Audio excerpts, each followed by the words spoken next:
La vidéo suivante explique quelles sont les opérations à effectuer quand le chauffeur débute sa journée. Dès le début de la prise de service, la carte doit être insérée dans le chronotachygraphe, même avant les vérifications de départ. Après avoir mis le contact et que l'initialisation de la carte conducteur soit faite, il faudra répondre à la question sur l'activité depuis le retrait de la carte. Il suffira d'entrer manuellement les activités effectuées pendant cette période. La plupart du temps, il suffit de confirmer une période de repos.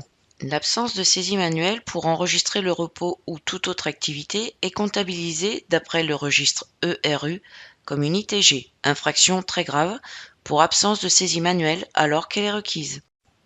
Ensuite, positionnez le sélecteur sur l'icône correspondant aux activités. Les marteaux pour le travail, le carré barré pour la mise à disposition.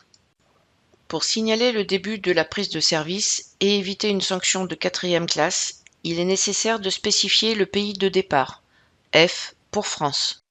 Cette saisie reste indispensable même si le chronotachygraphe est récent et utilise la localisation GNSS pour déterminer la position du véhicule.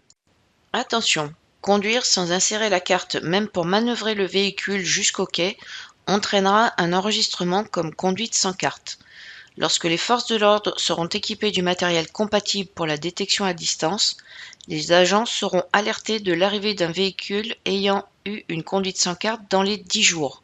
C'est une des données DSRC émises en permanence par le chrono intelligent.